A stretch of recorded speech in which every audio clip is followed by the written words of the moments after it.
The most successful businesses I've seen are ones that the business owner builds personal wealth outside their business as if they were an employee. Hey, Superfans, Freddie D here. In this episode 205, we're joined by Tyson Ray, and he tackles a challenge many service based business owners know well: making confident financial decisions while building wealth, protecting what they've earned, and planning for the future without second guessing every move. From investing his first $100 at age 16 to returning to Wisconsin after college and building a 25-plus-year career in financial services, Tyson brings heart and high level experience to the conversation. As a CIMA and CFP professional, nationally recognized advisor, and founder of Children's World Impact, he shows how thoughtful financial strategy can create greater freedom, stability, and impact. Welcome, Tyson, to Business Superfans Advantage, all the way from Wisconsin. I used to spend a lot of time in Illinois, so I've gone back and forth between Wisconsin and Illinois, and I know we have the rivalry between the Green Bay Packers and the Chicago Bears. And It I was was very alive and well fortunate. this last year. Yeah, yeah. And I was fortunate, met some of the 1985 Bears. I've had drinks with Walter Payton twice, super nice guy. And then I met with Trace Armstrong, Evan Butler, and can't remember the other guy, Dan Hampton. That was it. Sure. Of the Bears. Those guys were coming out to a place they used to hang out. So anyway, welcome to the show. I remember like a kid putting the VHF tape that I thought I was a king to have one of the Super Bowl shuffle. So, Oh yeah, yeah. That was They changed the whole game, from that perspective, because nobody expected that, and they just had attitude, and that attitude, just carried them through the whole season. yeah, make Fridge a linebacker. Perfect. Or not a linebacker, a running back. Yeah, yeah. So Fun. So let's go back to the beginning. I know that you started off basically in school, learning a little bit about finance and made some investments, and that parlayed into more investments and getting, into the completely financial advisory aspect. So what's the backstory, Tyson? Yeah, the backstory is, making lemonade out of lemons. So I had dad left mom with 4 kids and an eviction notice. And so I went and figured out how to get my first job bussing tables at a little restaurant down the road, which I loved because you had all you could eat fish fry on Friday night and all you could eat peeled shrimp. I was thrilled I could just eat, much less get paid. I saved the money in what was called a chubby chipmunk bank account at the time. And I just watched these pennies get added to my balance because interest rates in the early 80s were quite high. And it's like, wow, this is interesting. Um, got dropped off up here in the Lake Geneva area. There's all these lakes to ski on. And I was smart enough to realize if I stood around the pier at the end of the day, someone would need a spotter so I could jump in a competition ski boat and ski. Well, one day I got dropped off by somebody I was spotting for and skiing behind, and he had a Ferrari. And I lied at what house I lived in. I was so embarrassed. You could like make a movie out of this. And as we pulled into this house that wasn't mine, I was getting out of this Ferrari. I asked him, "How'd you make your money?" And he said, "Well, the chicken that laid the golden eggs was the business. The golden eggs were my investments." And about a year later, the high school had the stock market game where they basically teach these kids all the wrong fundamentals, but you get fake money to go make fake investments. And then over a period of 3 months, whoever makes the most money wins. Keeping in mind, this is back where you picked stocks out of the Wall Street Journal newspaper in the library. We did this, there wasn't the tech it is today. There was no iPhone.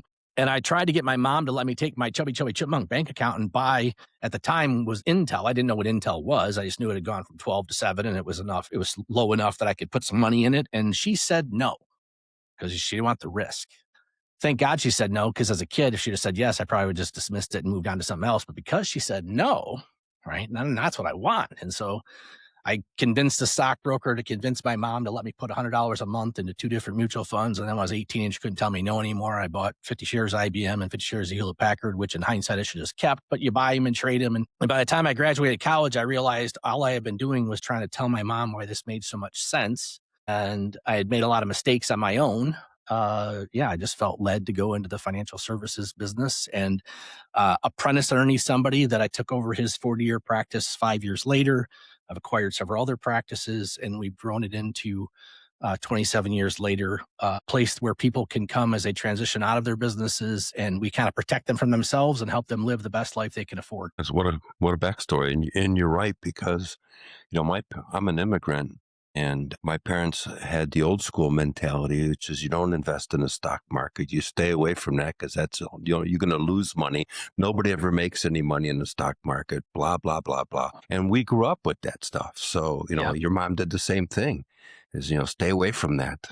And had, you kind of said, I'm going to still do it my way. And I kind of conformed because that was the environment in the household. And until I became 18, I still wasn't into it because of the fact that my brain had been programmed that that's not something that you want to do. You want to stay away from it. And unfortunately, I think a lot of people are brought up that way. Yep.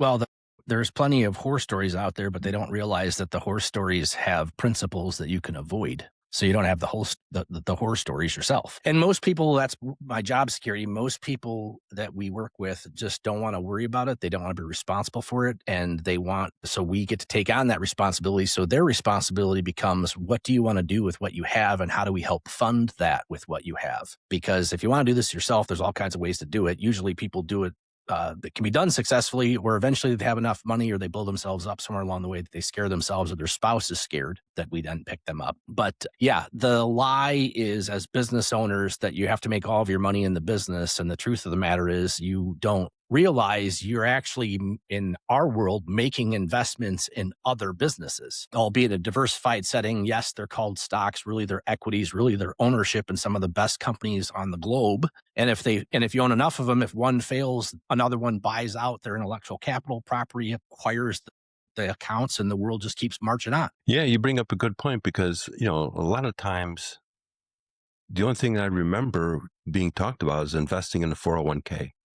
When I was an employee in the computer industry, as we talked before we started recording, I got in it in the very beginning. I rode that wave. And that was the only thing that really anybody talked about was you just got to invest in a 401k. The company will match it. And by the time you're a bazillion years old, if you make it that much, you'll get some money out of it. But there's really no approach to really help your team really put themselves in a financial well-being in any business today. I mean, that I'm aware of. I mean, perhaps there is, like my wife works for a hearing company, but because she's been there 8 years almost, and she's been one of the top performers, she's got some stock in the game of the company. But that's it. Otherwise, she's got their 401k and that's it. Yep. And people don't realize that even those 401ks are powerful tools that end up owning the very businesses that you know of, use their products and services. We do a very poor job of educating people on the opportunity that is the capital markets in the United States. So let's talk a little bit about that. Okay, let's say I'm a business owner, I'm a service provider, and I'm, a trade business. I'm a remodeler, and I do kitchen remodel, bathroom remodels, and odd jobs like that. What would you advise that person? So I came to you. I'm that guy that has that business making, 500,000 a year. And but I don't really have any investments because I'm too busy working in the business, not on the business. Yeah, I think part of it is the most successful businesses that I see are ones that they didn't know they were doing this. This is my observation that now I'm teaching back to other people to think about, is the most successful businesses I've seen are ones that the business owner builds personal wealth outside their business as if they were an employee, right? Your employee doesn't own the business. They got to save, set money aside if they're going to have anything to retire off of. And one of the risks that businesses make is they pour all profits, all capital back into that business, which is just one entity that can build risk and make it and creates a lot of stress if and when you're ready to transition that business. Different from clients that have built personal wealth with some of their salaries or cash flow, the 401ks, tax deferral, those types of things, that they have some more freedom on how they want to transition out of their business because that gave them a backdrop to go, I'm okay. Like, the best solution for your business is to have the option of selling it, the option of transitioning out of it, the option of freeing yourself from it. Then you have to. And when you have to, what is it going to be worth at that time? And so a lot of that is counseling around debt, leverage. Those are risks inside of a business. It's understanding a lot of business owners are great at running their business, but not, or great at building their business and sales and clients and putting out fires, but aren't necessarily great at the accounting and the cash flows and understanding the situation that they're in. And part of our job as a financial advisor, part of our job is walking alongside clients is just to help them see risks before they happen, to make decisions to really try and avoid or mitigate risk as much as possible while you're still profitable, while you're still growing well. Yeah, you bring up a great point, because I worked with a company a couple of years ago that I had been in business for several decades, and it was a husband and wife team. And they built it up. Unfortunately, the husband passed away, and I ended up taking over the company for a while. And we had to bring in a forensic CFO to clean up the books, because they had personal car loans tied into the business and all this stuff that they were thought that they were being clever on. And at the end of the day, you're right, the risk was ridiculous. It wasn't positioned for any acquisition, because that wasn't even the mindset. They weren't even thinking from that perspective. So we had to spend 6 months paying a forensic CFO, which is not cheap, to clean everything up. And they had to go back several years, and they had stock investments part of the company in the financials of the company, which made no sense. Yep. It just left unchecked. A lot of business owners run things through their business that put the value of the business at risk, create confusion about what real profit is. I have this happen a lot, where they're going into a sale, trying to sell the business, not realizing that what they've been doing inside the business is diluting or reducing the value of it, because that's to the advantage of the acquirer if your books are a mess. I've had clients sell their business, show up at our doorstep with the money, and realize that what they were running through their business, they now can't afford with what they sold their business for, because it lowered the profit margin, that then lowered the valuation, that if they would have cleaned their books up, they left money on the table. That's what we did. We spent 6 months cleaning up the books, and then I scaled it by $1 million in a year and positioned it for acquisition, and it got, successfully acquired, and that positioned the widow to be taken care of for the rest of her life. But we had, there was a lot of rolling up the sleeves and getting things cleaned up and making tweaks and a multitude of different things to get it positioned for proper acquisition, because, as you said, didn't even plan. Most people don't plan for that. They're just running, hey, I got a business, it's going great, I'm making money. And so they're not looking 5 years, 10 years, 20 years down the road. They're looking at tomorrow. Yep. And a very simple step, if you're listening to this and you're running stuff through a business, is it adds a layer of complexity, but it also purifies your business, is you create a holding company that owns so right now you own your company, you own the shares of the company. You create a holding company that owns the shares of the company, and you own the shares of the holding company. So the profits of the company flow to the holding company. That's where you put your company car and the dinners and the flights and the travel and the legitimate business expenses that you want to take advantage of the tax code with. But it leaves the actual core business with pure profits, which helps you see better what you're actually spending on what, how the business is really performing versus what your lifestyle wants from the business. That's an important tip that you just shared there, Tyson, because a lot of people don't think of that. And the tax laws are written for businesses. And if you take advantage of the tax laws, you're in a really good spot. But most people don't either take the time personally to know it, because they don't have the time, and they don't go out to somebody like you that is an expert in that area and can say, hey, if we do this and this and this, we're actually putting money back into your pocket, and you didn't spend any money because it cancels itself out. Yeah. And the hard part is the accounting industry has a horrible lobby in Washington, because basically all the financial statements are technically due March 31st. So then the entire accounting world has a month to do the taxes. So then that's hence extensions, all this other stuff. But because of that bottleneck, they're not really good at planning ahead, and they're reacting to what you did. And to avoid taxes, you need to plan before you file that return or before the year ends. And there's just a lot of things that what you needed to start your business as your business grows in success, you need to continually relook at how your business is structured and what you're doing from a tax standpoint and what you're spending on what, to maximize the value of your business, protect yourself, and try and minimize the tax consequence. So share a story with us of how you worked with a particular business owner and kind of help them get themselves out of their own way and position them to where Well, they're one of your biggest advocates today, or as I call them, a super fan. It's in turn told the other people that they know and referred them to the services that you guys provide. Yeah, I'll start with a kind of what drew me into paying attention to this stuff. I had a business owner client, husband and wife. They had a little service business. They came to me and are making your $500,000 a year. And every now and then they grumble about how the business was doing and client lost or what have you. And over a period of about 7 years, about every 2 or 3 years, they would call me and say they needed a couple $100,000 to put back into the business. And probably by about the third time, and this is, you don't know what you don't know until you know it. So all of a sudden I'm like, wait a second, like, can I see your financials? Like, what's this going?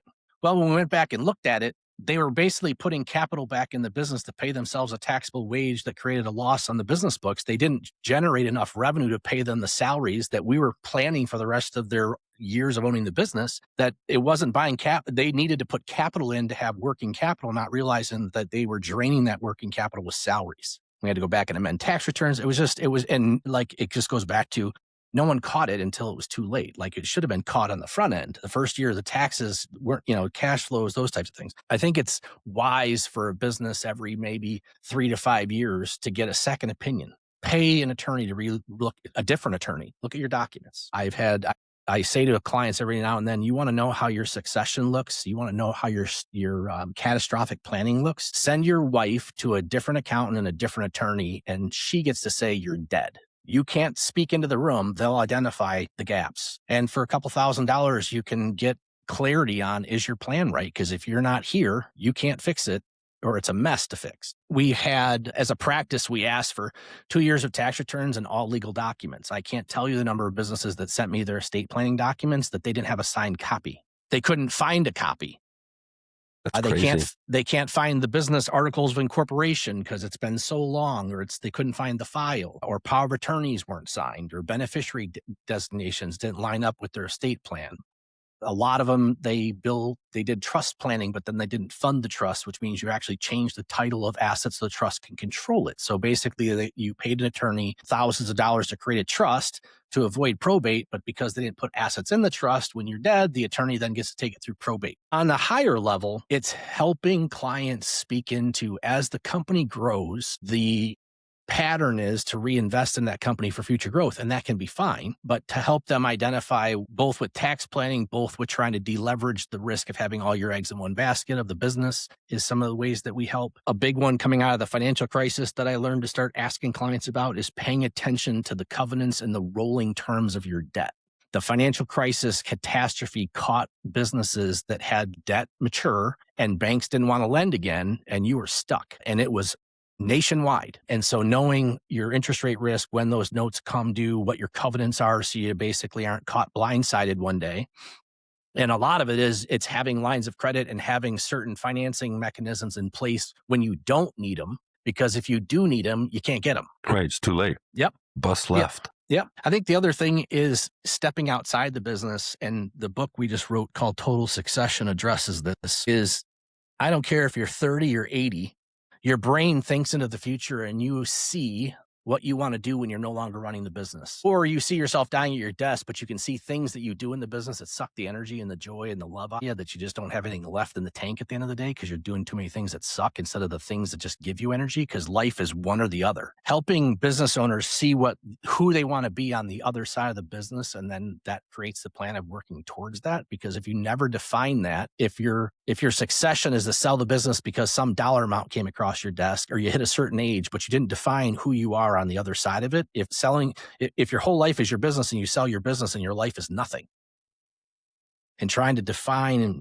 what do you enjoy, then it's not hobbies, it's not vacation, it's not travel, it's not all the lies. It's what are you going to do with your skills and your talents and your unique abilities and your gifts that got you to where you're at, and how are you going to apply those in your life and in the lives of other people on the other side of being a business owner. And defining that for people helps them make that transition when they make that transition. You bring up a really important point there, Tyson, in the fact that you're right. Most people don't think about what are they going to do when they retire, and whatever that may mean. It may mean that you've been an employee at a company for 30 some years, plus, and now you retire. What are you going to do? Or if you've owned the business, as we've been talking about, that now, okay, you're 60 some years old and you say, you know what, I'm done. I'm ready to go do. And what does that go do? You need to have that idea, because otherwise you're sitting there and within 3 months, you're going to be going nuts because you're sitting there going, okay, I'm bored stiff. I got to find something to do.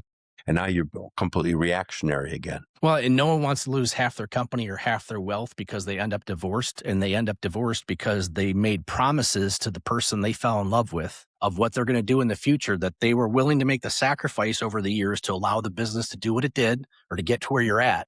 But what were those commitments you made? Because if you don't remember what they were, they come back to haunt you. And you end up either not doing them, or you retire, sell your business, you walk in the door and you drive your spouse nuts because you haven't been there for 3 decades. And now you're there every day going stir crazy because you didn't define what you're going to do with your energies and your gifts and your talents. Effectively, a successful succession is one to try and reduce the divorce rate, which is substantially higher over the age of 65 now, for some of those reasons. Bring up a great point, because you're right. Most people, they've gone through, they've raised their kids. And so that was the focus. They're focused on, if they own a business, they're working on their business, or if they're an employee and they're focused on their career, the kids are gone. And the next thing you know is like, now what? And I remember, I'll share this to validate what you're saying. Is years ago, I was previously married. I was in charge of global sales, so I was traveling around the world. My ex-wife was a flight attendant, so she would meet me. So we did Valentine's Day in Paris on Champs-Élysées. We had a jet set lifestyle because she could go anywhere. She worked internationally. I was flying internationally because I was in charge of global sales. And then she got pregnant with our daughter, and our daughter popped up, and she decided to say, I'm going to take 2 years off. And I'd brain dead started a business at the same time. And I call it brain dead because that was all of a sudden, now we started having a conflict because she wanted to spend time with the daughter. I'm up at 4:00 in the morning because I'm dealing with people from different countries, importing software and everything else. And we lost the husband and wife aspect of it, and it completely destroyed our marriage. Yeah. And some of that's just, what expectations did you agree to? And are you meeting those expectations? And if you can't, you got to communicate that on the front end and redo the list of expectations, because you can go through seasons, but you can't go through seasons where one was expecting one thing and you were expecting the other. And part of the downside of being a business owner is the thrill of being a business owner. It's the thrill of the sale. It's the thrill of the growth. It's the feeling of control. And yet the greatest things in life are these relationships where you don't have the control. You get to be part of that relationship, and there's give and take. And I think for a lot of folks, as we're going through this, the reason we wrote Total Succession is because in our financial services industry, true of all industries, you have this business transitions with these baby boomers, either because of death or because of life, dollar amounts or ages or so on and so forth. And what I find myself saying a lot to people is that you planned for later. Like you made these expectations with your loved ones for later. You made these expectations of the transition of your business for later, and you didn't realize later's now. Later shown up. Right. But you're still acting and living in the I'm going to do this later space. Yep. And you're running out of... Well, yeah. An interesting exercise to take somebody through is we believe that you plan backwards, right? Take the future and plan backwards, and you execute forwards. Well, you really want to take that to another level. Go sit down, take a piece of paper, take 20 minutes, write your eulogy. Who in your life do you want to say what about your life when you're dead? And when you're done, that's an interesting approach. No, I've never heard anybody talk. I don't know where I got this from, but for the last 15 years, I'm writing my eulogy. It's not a morbid thing, but I have written down what I want my wife to say. And I've written down what I want each one of my sons to say. And I've written down the impact I want to make in financial services, or the impact I want to make in some of these nonprofits, and why I pulled. That's part of my business plan. And I reread it every year, tweak it a little bit. For the most part, it's the same, but it's like a north compass. Like this is, hey, dumbass, this is what you want. And it's not, there's no money, there's no stuff, there's no houses or cars or hobby, golf. Like there's none of that. It's all values and impact and making a difference. And I think for some retiring businesses or businesses that are in transition, going back to seeing what you want, write that. It'll help you see what you said you wanted to spend your time doing. Because otherwise your eulogy is going to be a default that people are going to tell you who you were and what you did, which may not be who you are and what you want. Important point there. because, yeah, we don't think about that. I really never thought of it from that perspective. I'll be transparent. But that's making me think right now is a little bit of, you're right. Because at the end of the day, you don't take any of that stuff with you. What you leave behind is the impact you had on people's lives and the experiences that you created. And that's it. Yeah. And I've been to a lot of funerals, and I never heard anybody say, I'm so glad he continued or she continued to do the business, the sale, the travel, the drive, the impact. And, the lie is we let our lives be controlled by all these people that don't really matter in our lives. They're important for business. There's relationships there, right? And those can be deep at some level, but you only get so many spheres of influence out before it dramatically falls off. But the urgent crowds out the important, which means we're sucked into all those relationships and not necessarily our daughter or our wife or our best friend or our aging parents. And the trick to a successful succession is not the sale of the business. The trick to the successful succession is how do you continually choose, very powerful, choose to cap your lifestyle from a spending standpoint and take the extra revenues from the business to hire other people, to take things off your plate, to give you more time, to focus on what you do enjoy, to be able to have time for these important people that are going to be speaking at your funeral, and realize that in doing so, you're still can grow the value of the company. And I'm going to just reiterate that in a different way. And that's something that I learned actually not too long ago is wealthy people buy time, poor people buy stuff. That's right. That's exactly right. Yep. And people aren't happier with their stuff, especially if it's leveraged or they couldn't afford it in the first place. Or guess what? You like your first house. Okay. You like your second house, the third or fourth one, it just becomes an annoyance. But I found that eulogy is a very interesting perspective. It's like an emotional mirror. It's profound. It's really it makes you think a little bit about what you're doing and where you're going and what's the end result going to look like. Yep. The Bible talks about the fact it's better to go, my paraphrase version. It's better to go to a funeral than a party because it puts perspective. And one of the greatest things, the mentor, when I got hired in the business and worked underneath, he took me to a funeral of a client that died, and I didn't know the client. That's kind of really awkward. He's like, come on. And he said to me, I'm going to show you what success in this business is. I was like, okay, I'm going to a funeral. And I went, Bob Smith's funeral, sat in the back of the church, didn't know anybody, listened to a few things. And then as we walked out of there, he said, did you learn what's most important in our business? And I said, no, because he was a stock trader at the time. Like, this is the early 90s, right? I'm like, I'm trying to I'm just lost. And he said, the kids were thankful for their educations. They enjoyed that lake house. They enjoyed spending time together. He's like, did they talk about the multi-million-dollar portfolio and the probate and the estate tax we're about to have? No. They talked about he had a successful business that he transitioned over to, the new CEO who got up and spoke about how he was for a mentor and a leader and how he was patient and kind and how he left the business better off so the business could succeed without him. Like, the best succession plan is you're going to bump into your best friends, clients you've had for decades, 5 or 10 years after you transition, and you want them to say, thank you. We're actually better off than we were with you because there's evolution and things have evolved. That's what you want. Your ego doesn't want that. Your ego says, no, they need me. I got to stay here. Sure. But I left realizing that our job is to give permission to you to go spend the money to live the best life you can afford and give you permission when we can identify you have enough. Doesn't mean you can't steward wealth and make more, but can we get you to the point of realizing you can have enough? I've had clients that own businesses that just stressed out. And then when we sat down, it's like, you got enough. They stayed on because all of a sudden they didn't have it. Like, the stress fell off. Like, I have enough. And then they started taking different risks again, forgetting that they could take risks because risks create returns, right? But when we don't feel we have enough, we may not make the right decisions for the right reasons. We may stretch in ways we shouldn't. We may leverage ourselves in ways we shouldn't, or we stop taking risk because we're afraid we're going to lose. And that's not how you got here.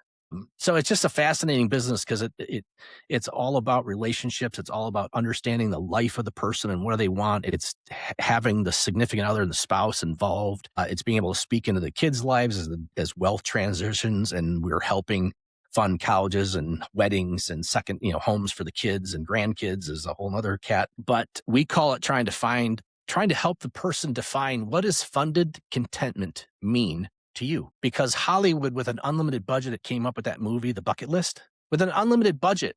It was a 1-page piece of paper that had 15 things on it that most people don't care to do, right? If you really took time to say, what do I really want? It's not a long list. And what we tend to find is some people already have had it for a while. So what are you stressing about? Right. Very good points. And with the work that you guys are doing, you're creating super fans of either the business owners or the family members of the business owner, because they may have passed away and moved on, but they're still grateful for the positioning that you helped them. And so now they're your biggest advocates that are out there helping grow your business, and you can't buy that kind of PR. Yep. Marketing doesn't. So let's talk about that. We wrote a book called Total Relationship, and in that book, and the business I own and run is called Form Wealth Advisors. Form is an acronym, and you want to deepen relationships with people in your life, friends and family in your life, much less business colleagues and opportunities, is use this Form framework, and the F stands for family. Right? The best question to ask a colleague these days of anybody that is in their 50s and 60s is, how are your parents doing? Right? You walk into a room, and if I'm talking to you the first time, Fred, and it's like, hey, we're going to talk about this business and do this podcast, but your mom just got diagnosed with stage 4 cancer, or you're struggling with putting dad in a care facility and all this other stuff, that's hard on you. Asking how your folks are. And then guess what? You might say, my folks passed away. And then you can say, well, how old was dad? And how old was mom? Because you'll find out, wait, if dad was 55 and now you're 65, it's like, hey, does that affect how long you think you're going to be here? Or no, dad was a chain smoker, or what the reasons were. Or no, and this is more common, dad was 95, mom was 98, and you feel old and you're 62. It's like, time out. You got decades of life left. And then family down. How are the kids? What's going on? Struggling with this kid's getting divorced, this kid's getting married, this kid's having kids, family. And we naturally do that. We talk to people about it and we pick it up. And then what that also does is you then get to share back your family. That's a natural back and forth. Well, my kid, your kid, right? That's part of relationship. All I'm driving home, the point is, it naturally happens. Start with that. That's start with a focus. Occupation, the job, the business, the career, the work. How are you enjoying it? Do you like what you're doing? What's your next opportunity? The R is recreations. It's golf. It's travel. It's art. It's what do you do for fun? That's a great question, because you might stumble across some of your friends that actually say, I don't have any fun. I had a client once say, I don't have any hobbies. It's like, okay, pick one. I've had other clients be like, we wanted to golf in all 50 states, and they had 3 states left. And I just sent them golf courses of those 3 states until they picked one and knocked out. And we sent them a little celebration. It's like you can connect. You can connect with life and death events. You can connect with business opportunities or risks, or I want to try and do this in my business. And you get there and great, that's a great job. And then the M is mission. And mission is, what's the impact you want to make on this planet? What does giving while you're living look like? What do you want your legacy to be? Well, that kind of ties into that eulogy. So we in relationships naturally do this. What we don't do is document it. Back before technology was, back before there was no such thing as a CRM or contact management system, it was just maybe Outlook. I would take their contact field and I'd type the kids' names, parents, live or dead. I'd type what their next occupation, hobby goal was, or hobbies were, right? And now they give to this charity, or it's very important. Their mom died of cancer and they're very tied into the cancer fund or the cancer walk or whatever. It's just knowing that relationship. And I was doing that because I didn't want to forget. What that's become now is information that now my team has, because if I wasn't able to take this call today and they could pull up Fred's contact, they can see Fred's information. Here's what's happening in the family. Did the granddaughter get born? How's mom doing? Right? Did you break 80 yet? Right? Did you do that remodel on the house? Did you buy that new car? These are all things that you're happening in your life that is relational data. And what I found is, just like a doctor can pick up another medical chart and see the care, the diagnosis, the treatment, the care, I wanted my team, the best relationships are ones that the team can leverage, not to replace me, but to be an addition to me. Sure. Yeah, that makes complete sense. And, I remember using pre-Outlook, using date timers to document. I mean, if you really want to go back to the old school pre-internet days, you I had my Stephen Covey. Yeah. I didn't. I had one from Denmark, which was a cool one that I liked because it had some cool capabilities. But I had all my customers' information, if they were married and blah, blah, blah, and that. And so I used that as a sales tool when I would go visit my existing customers, or if I was prospecting customers, I would show my list of my existing customers. And usually that collapsed the sales cycle because they would turn around and says, Tyson's using your technology. Mike's using your technology. Steve's using this stuff. I know all these guys. Okay, I'm sold. What do we got to do to get this in? And because that credibility in itself changed the game. Yep. And then we're trying to hold it in our head because we care, and there's only so much we can hold in our head, that this form acronym can kind of become a talking point in any relationship with any person, that then can bridge that relationship. So the next time you pick it back up, especially if you stored it somewhere, and it's not being fake, it's just it's caring enough to capture it so you can pick it back up the next time you run into them. Yeah. Yeah. So as we kind of wrap up here, Tyson, why don't you go back and reiterate the acronym for the forum and some takeaways that people should, especially if you're a service type business, they should take time to really put that under their to-do list, Sure. including the Eulogy, because that's something I'm going to do. Yeah. So forum it stands for talking. It's how you breach or begin a conversation. It's how's the family. That can just be open-ended. And then if they start answering it, it's capturing that. So then you can ask again, how's mom or dad or your daughter or grandchild? Because going back to the eulogy, that is the most important thing in the end. That's where love sits. Those where feelings are. Switch over to occupation and work and our profession and our desire to learn, enhance, and grow and do new things. The recreation is the hobby and the fun and the stress relief, and friendships fall in there, right? Another space for love and joy. And then the mission is calling and impact and giving, and what are you doing with what you have is what we found a way to begin it takes 5 minutes, but the connection is unbelievable, that then lets you proceed and then dig deeper into that relationship, whatever the purpose of the relationship was. A bridge to the eulogy. I don't know where I got this from either. Every year I take out, and this is how scientific it was. I took out a Word document and I just went out 10 years into the future. And I just went to, and it said 10 years ago, 2026, put my family's names, Tyson, me. I'm turning 51, and he's turning 48. Nelson's going to be 22. Austin's going to be 20. Carson's going to be 17 in 2026. And when I did that 10 years ago, I started picking up on, oh boy, he's going to get his driver's license. We'd probably be thinking about what the car lineup should be. And then this one's getting driver's license. Oh, wait, this one's graduating high school. Wait, college is starting. Then I kind of projected out college is going to be done. Somewhere in this window, we're going to deal with marriages. Somewhere in this window is grandkids. And it's all of a sudden like, I just go out 10 years. The other thing I did is vacations in that time frame, because it's like, here's the ages. And then underneath it, it's like Christmas. What are we doing? Spring breaks. What are we doing? Summer. What are we doing? And hunting trips, fishing trips, like what do I want to try and plan that I'm doing one-on-one with my kids, right? I want this eulogy to say I did something. The way you do that is not write on a piece of paper for the rest when you're dead. It was a way of kind of catching ages, milestones. I turned 50. Wedding anniversaries fall in there, right? And the reality is that the next 10 years of your life based on age and just a little bit of thought, you can plan out. And if we don't plan it out, the urgent crowd's out the important, the vacation doesn't happen, the one-on-ones don't happen, the space doesn't get created to have those relationships. And then the eulogy one is just, again, who do you want to say what about you when you're not here? What? And that really will drive what really matters, because no net worth statements read off at a funeral. No tax return, no legal document, no income level. They don't rattle off how much stuff you have. They rattled off what you meant. So what do you want to mean?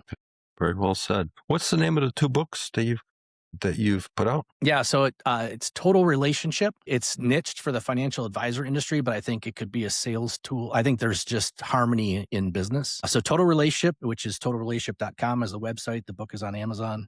There's podcasts for that. And then the most recent one is Total Succession, because a lot of people are trying to figure out what their succession plan is. And that's kind of a guide of all the pros and cons of external successions, internal succession, family succession. There's a lot of different ways you can do it. And there is no perfect. They all have things to watch out for or things to be thinking about. And so that's totalsuccession.com is the website, books on Amazon. There's podcasts for that as well. And then the financial services business is Forum Wealth. Okay. Well, we'll make sure all that's in the show notes. Thank you so much for your time. Great conversation. Definitely would love to have you on the show down the road. Thanks for having me on, Fred. Tyson Ray reminded us that real financial confidence is not just about growing your business. It's about building wealth outside of it, so you have freedom, options, and a life that still works when the business changes. That matters for entrepreneurs because too many people pour everything into one vehicle and wait too long to think about what comes next. And that's exactly what I believe too. I don't want you to build a business that owns you. I want you building one that supports your life, your legacy, and the people who matter most. Know another entrepreneur who could benefit from this? Send them the link and help them get one superfan closer. If today's conversation sparked a vision for where your business could be, not just this year, but 10 years from now, don't let that spark fade when the episode ends. That's why every week I share practical insights pulled from years in the trenches and more than 200 guests on this show in my Prosperity Pathway newsletter. Sign up at prosperitypathway.tips.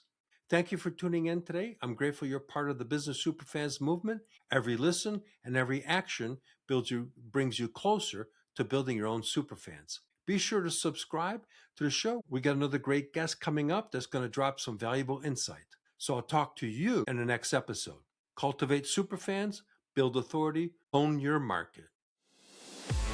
We hope you took away some useful knowledge from today's episode of the Business Superfans podcast. The path to success relies on taking action. So go over to businesssuperfans.com and get your hands on the book if you haven't already. Join the Accelerator community and take that first step in generating a team of passionate supporters for your business. Join us on the next episode as we continue guiding you on your journey to achieve flourishing success in business.